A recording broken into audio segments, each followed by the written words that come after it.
Botox and filler become now new trend in dentistry, and the integration between facial aesthetic and Botox and filler and dentistry now became very important for every dentist to learn.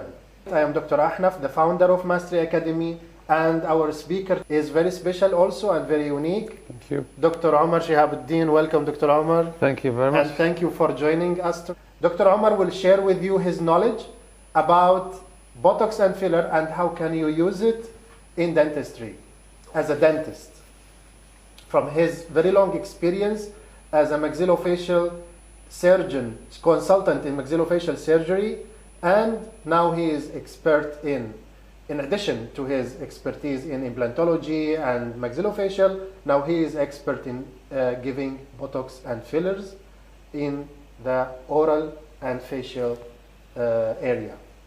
So I will not take a longer time from you. I want you to enjoy this information with Dr. Omar. But I have to tell you and ask you to stay with us until the end. Close your mobile, focus with us. I will leave you now with Dr. Omar to enjoy this lecture. Welcome everybody. مساء الخير جميعا. Good evening everybody. Welcome to go through Botox and filler. It's the subject of this last 5 years or 7 years, especially in dentistry. Cosmetics is the fashion.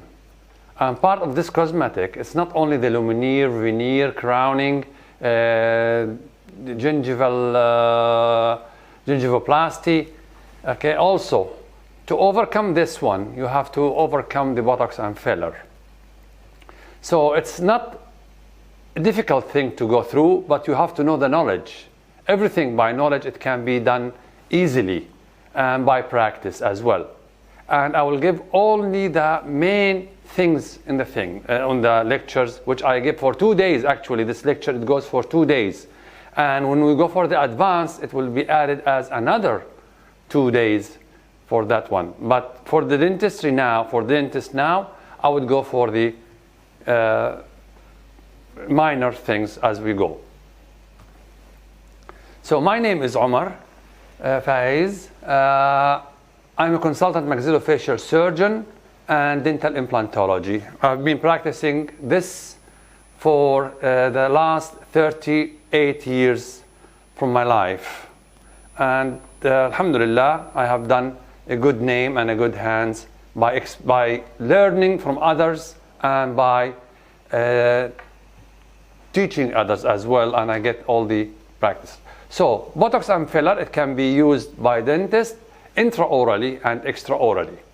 The difference between us and the other colleagues in the medical part, that we know the facial anatomy should be much better than the others, because that's where our expertise and that's what we do for it, especially when we are playing in the gum, or especially when we are playing in the inner lip, the wet lip, what you call.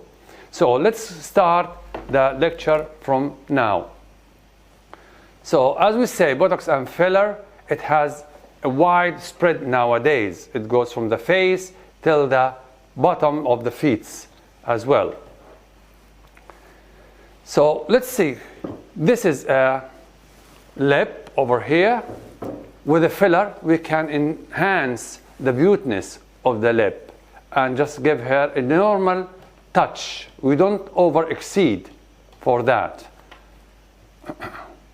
What about the gummy smile? If the patient has a gummy smile, we can reduce it to have it just only the papillae it shows. We can make it more, but this is not the beautiness. The beautiness is just to give the natural look of it. How to do that? How to do that is to know what is filler, what is Botox, and what is the structure of the face that we are dealing with. So with a gummy smile, this is our play, especially when you have a veneer or lumineer, or when you do just gingivoplasty or crown lengthening.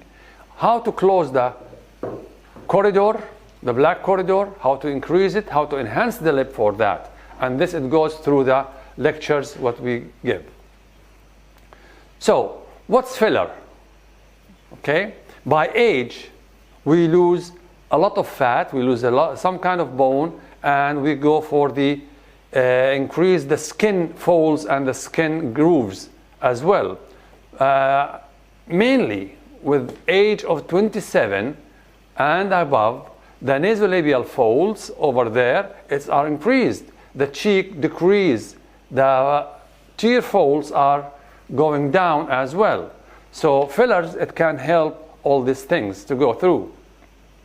So by aging, as we say, we have the primary elements going on and secondary elements. The primary elements is the skin going down, the bone remodeling, and loss of volume, especially the fat, and the adipose tissue, it will be decreased as well. The secondary, increase the muscle tone, that makes more wrinkles, and the soft tissue displacement, which is gagging down and slinking down. Types of wrinkles. We have smooth wrinkles and we have deep wrinkles. We have wrinkles comes on the static way, and we have wrinkles go in the motion way. Motion, like when we are doing laughing or making sad face, it gives some kind of wrinkles. Static ones, that you can see the wrinkles and the lines, okay, while you are static and quite zero position going on. So if all this one, it goes, how far is the wrinkles going on? How wrinkles forms? We have fat. By age, we lose fat. By the age of 30, we have a full face fat. By the age of 50, over there, we have less fat going down. That makes our cheek, the eyebrow, the lower eyebrow, it goes more folding. What about the bone? Also, by the young age, we have remodeling of the bone, which have bone apposition and osteoblast activity higher than the older people going on there. So by the age of 60 and 70, there is too much bone loss and very little bone appositioning. As we see here, the whole mandible, it reduces the bone, makes the whole chin goes to be like a witch chin, as we see in the last picture over there. So the nasolabial fold, it will be increased because some of the alveolar bone, it goes down and it will be remodeled to overcome this one. So the skin is like a wrap. When you have lost bone, supporting bone, the skin will fold. Exactly زي الشرشف المحطوط. إذا أنت صغرت الفرشة أو صغرت التخت، الشرشف حيكون more foldy. We should know about the skin. What does it contain? We have collagen, which is the hyaluronic acid. The hyaluronic acid is the much beautiful things for us. So it will be like a da'ame, or like a sling, or like scaffolds, which hold the skin high up and makes it stretch. And also you have to know the dermis, the epidermis, and the hypodermis, because when we are injecting the fillers, we should know in which level we should go and how deep is the wrinkles. So according to the depth of the wrinkles, we have to do the injection of the things. So also we have another type of collagen, which is the elastin. That makes the skin goes back to its original position. Like if I pinch your hand like that, how fast is the skin going down and goes to normal? That means the skin have a good elastin protein on that one and collagen. So the more we are older, the more we lose this kind of elasticity for the skin. The more we lose the elasticity of the skin, we start having the wrinkles and the folding of the skin. Also, we have another compound, which is the water binder, which stays in the epidermis between the hyaluronic acids and between the elastin, which is absorb the whole water to your skin, which makes it soft, smooth, and more elastic. If you are dehydrated or you don't drink too much water to your skin, the skin start to have some kind of small wrinkles and become dry. So it lose the volume of the deep supporting tissue, which is supporting the skin itself. The facial movements. When we do a facial movements while we are laughing, while we are sad, while we are doing expressions, it increases the muscle tone with us, so it increases the wrinkles. The more facial expressions, the more folds it goes. By time, the folds, it stays, especially what we call it the 11 lines in the frontal face.